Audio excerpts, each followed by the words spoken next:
राम रामेति रामेति रमे रामे मनोरमे सहस्रनाम तत्तुल्यम राम नाम वरानने। नमो नमः।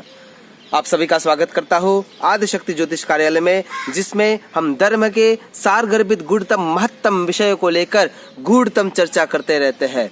आज का हमारा विषय है पापांकुशा एकादशी। आज के इस वीडियो में आप जानेंगे कि पापांकुशा एकादशी की व्रत कथा क्या है और किन किन राशियों को कौन कौन से उपाय करने से अध्यात्म जगत में और शारीरिक व मानसिक क्षेत्र में उनका विकास हो सकता है। तो सबसे पहले जानते हैं पापांकुशा एकादशी के बारे में।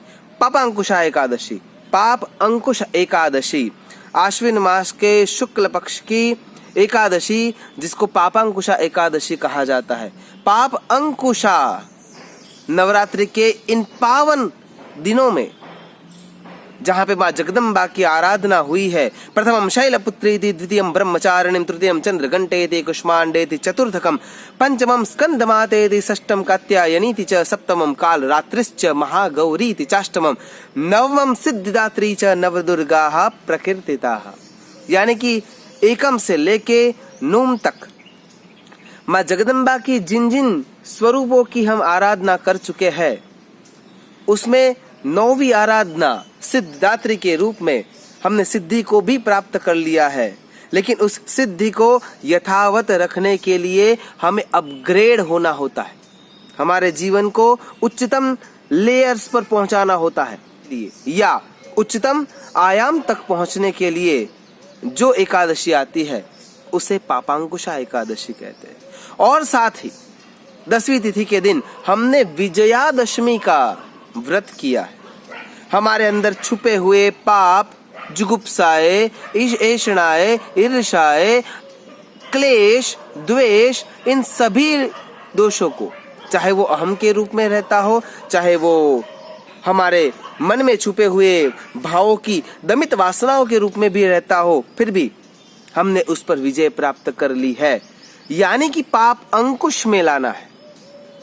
आप सभी ने हाथी को तो देखा ही है। विराट काय मद जरता हुआ अगर हाथी है, उसके ऊपर बैठा हुआ महावत उसके ऊपर अंकुश डालता है।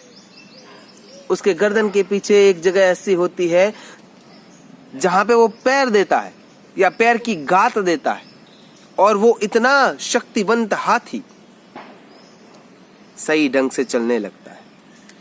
बस हमारे जीवन में भी धर्म नामक अंकुश होना बहुत ही आवश्यक है। अगर धर्म का अंकुश हमारे जीवन में नहीं है तो शक्ति संभृत है, ज्ञानवंत है, बुद्धिगम्य है, धनगम्य है, तो कहीं ना कहीं हमारा रास्ता भटकना निश्चित है। इसीलिए धर्म का अंकुश हमारे सिर पर ताज के रूप में बैठाना सही है। तो पापांकुशा एकादशी की अगर व्रत कथा के बारे में जाने तो व्रत कथा कुछ इस ढंग से जाती है। भगवान श्री कृष्ण ने अर्जुन और युधिष्ठिर महाराज को इस एकादशी के व्रत की कथा कहते हुए कहा था कि प्राचीन समय में विंध्याचल जैसे उत्तम पर्वत के क्षेत्र में एक क्रोधन नामक बहेलिया रहता था। बहेलिया का अगर हम अर्थ लेते हैं तो उसको कहते हैं व्याध, चिड़ीमार, शिकारी, जो किसी पशु या पक्षी को मारकर अपना जीवन व्यापन कर रहा है, ऐसा व्यक्ति। बहुत ही निर्दयी, बहुत ही क्रोधी, हर एक प्रकार के पाप कर्म में रत रहने वाला। और उसने इतने सारे पाप कर लिए थे, हर रोज वो अनेकों पशु पक्षियों को मार डालता था। कभी कभार तो वो लोगों को भी लूट लेता था। और ऐसा कुकर्म करने वाला व्यक्ति जिसके पापों का गड़ा भरने को है, उस गड़े को जिसने सिर पर रखा ही है और फिर भी उसको सन्मति नहीं मिल रही है या सन्मार्ग नहीं मिल रहा है, तब यम का आवाहन होता है। उसकी मृत्यु का समय नजदीक आ जाता है। यम के दूत आकर उसको पहले बता जाते हैं कि कल तुम्हारी मृत्यु है। आप सभी जानते हैं कि अगर हमारे मृत्यु का समाचार हमें मिल जाता है पहले से, तो हमसे कभी कोई गलत काम नहीं हो सकता। हम हमारे हर एक मूवमेंट को, हमारी प्रत्येक क्षण को अगर ऐसा जान ले कि ये मेरी आखिरी क्षण हो सकती है, तो हम किसी भी व्यक्ति के हृदय को चोट नहीं पहुंचाएंगे, किसी भी व्यक्ति को परेशान नहीं करेंगे या कोई भी धर्म विरुद्ध कार्य नहीं करेंगे, क्योंकि मृत्यु नजदीक है, ऐसा हमने जान लिया है। तो उस समय वह बहेलिया, क्रोधन जिसका नाम है, जो दूसरों का धन क्रोध लेना चाहता है, काम से ले लेना चाहता है, झड़प लेना चाहता है, हड़प लेना चाहता है, ऐसा क्रोधन, उस बहेलिये ने ऐसा सोच लिया कि मेरी मृत्यु नजदीक है, अब करूं तो क्या करूं, कौन बचा सकता है? एक ही व्यक्ति बचा सकता है, सद्गुरु। भागता है, दौड़ता है और सद्गुरु की सेवा में पहुंच जाता है, जहां पे अंगिरा नामक ऋषि का आश्रम था, और वहां पे जाके वो अंगिरा ऋषि की सेवा करने लग जाता है। वो कहता है कि प्रभु मुझे बचा लीजिए। अंगिरा ऋषि आशीर्वाद के रूप में उसको कहते हैं कि तूने एक दिन ही सही लेकिन मेरी सेवा की है, इसीलिए तू कल ही आ रही अश्विनी मास की पापांकुशा जो एकादशी है, उसका विधि विधान से व्रत कर, जिससे तेरा जीवन मंगलमय होगा। दूसरे ही दिन आ रही यह एकादशी, ये कोइंसिडेंस हो सकता है कि भाई जैसे ही उसने सेवा की और दूसरे ही दिन एकादशी आ रही थी, ऐसा हो सकता है, हो सकता है।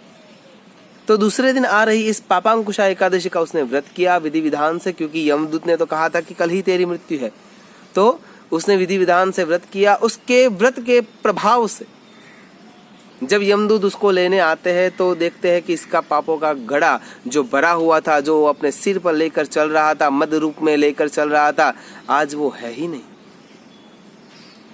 और उसको लिए बिना ही यम के दूत चले जाते हैं। कहने का तात्पर्य मेरा यह है कि अगर हम शुद्ध चेतना से अपने पापों का प्रायश्चित करें, गुजराती मत में जेसल અને તોરલની વાતને સાંભળી હશે, પાપ તારો પ્રકાશ જાડેજા, ધર્મ તારો સંભાળ રે, તારી બેડલીને ડૂબવા નહીં દઉં જાડેજા રે। અને જાડેજો એવું કહે છે, જેટલા મથે જે બાલ તોરી રાણી એટલા કુકર્મો મેં કર્યા। જેટલા માથામાં વાળ છે ને એટલા એટલા પ્રકારના કુકર્મો મેં કર્યા છે, અને પોતાના પાપોનું પ્રાયશ્ચિત કરે છે, પોકારે છે, પ્રકાશિત કરે છે સમાજમાં, દુનિયામાં, દેશમાં, બધે જ ખુલ્લે થઈને એમ કહેવા માટે તત્પર બની જાય છે કે હા મેં આ પાપો કર્યા છે, મેં આ ગુનાહ કર્યા છે। यहाँ पे उस बहेलिये ने सभी पापों का प्रायश्चित करने के लिए सदगुरु के चरणों में सारी बात को विदित कर दिया, और इस व्रत के पुण्य प्रभाव से यमदूत उसको लिए बिना ही वापस चले गए और उसका जीवन परिवर्तित हो गया। इसका अर्थ यह है कि यह एकादशी का व्रत यदि विधि विधान से किया जाए, आप सभी जानते हैं कि अन्य वीडियो में हमने एकादशी व्रत के विधि विधान और नियमों का आंकलन किया हुआ ही है, आप अन्य वीडियो में देख सकते हैं। तो यहाँ पे इस विधि विधान और व्रत के माध्यम से वह पवित्र हुआ, प्रायश्चित के रूप से उसका जीवन मंगलमय हुआ, सर्व पापों को दूर करने वाली, सर्व पापों को नाश करने वाली और अत्यंत पवित्रता प्रदान करके ईश्वर के सानिध्य के पास, ईश्वर के सानिध्य में लेकर जाने वाली यह एकादशी आ रही है। आप सभी इसका विधि विधान से प्रयोग कीजिए और अपने जीवन को मंगलमय कीजिए। अब बात करते हैं किन किन राशियों को क्या क्या उपाय करने चाहिए जिनसे उनका जीवन अध्यात्म क्षेत्र में, शारीरिक व मानसिक क्षेत्र में आगे बढ़ सके। तो अभी जो ऋतु चल रही है उस ऋतु के आधार पर ना ही ज्यादा ठंडी है ना ही ज्यादा गर्मी है। तो इस ऋतु में दोपहर को बहुत ज्यादा गर्मी लग जाती है और रात्रि को ठंडक भी हो जाती है, यानी हमारी जो बॉडी है वो इस टेम्परेचर को सेट करने में लगी हुई है। इसी के कारण हमारी बॉडी के, शरीर के वात, पित्त और कफ, ये तीनों दोष पूरे ढंग से अनबैलेंस हो जाते हैं, और इन तीनों दोषों को बैलेंस करने के लिए तेजाना यानी कि लौंग, इलायची, तज, ये सारी जो चीजें हैं, या अन्य चनकवाड़ा से लेके जावंत्री तक जो भी सारे तेजाना आते हैं, वो सभी तेजानाओं का हमारे शरीर को जरूरत है, और उन सभी तेजानाओं के माध्यम से हम हमारे शरीर को पुष्ट कर सकते हैं। इसीलिए सभी राशियों के व्यक्तियों को मैं बाइफरकेट करना नहीं चाहूंगा, क्योंकि सभी व्यक्तियों को ये देना ही चाहिए। सभी राशियों के व्यक्तियों को, सभी व्यक्तियों को या जिनको जरूरत है उनको भी, या दान के रूप में भी द्वादशी के दिन, दान का दिन द्वादशी का दिन होता है, इसलिए द्वादशी के दिन तेजानाओं का दान करना चाहिए। लौंग, इलायची, तज, जावंत्री, चनक बाला, ये सारी जो चीजें हैं उनको इकट्ठा करके जिन जिन व्यक्तियों को जरूरत है, ब्राह्मण को जरूरत है या आपके लिए जो इष्ट है, उनको जाकर इसका दान कर दीजिए, आपकी मनोकामना पूर्ण हो जाएगी। आशा करता हूँ इस पापांकुशा एकादशी के माध्यम से हम हमारे पापों को अंकुश में लाए, हमारे इंद्रियों को वश में करें। 10 इंद्रिया, 5 कर्मेंद्रिया, 5 ज्ञानेंद्रिया और 11वां मन, इन सभी को कंट्रोल करते हुए हमारे जीवन को उत्तमता की ओर ले जाए और श्री हरि विष्णु के सानिध्य से हमारा जीवन मंगलमय बने। अस्तु सदा शिवोहम। नमो नमः।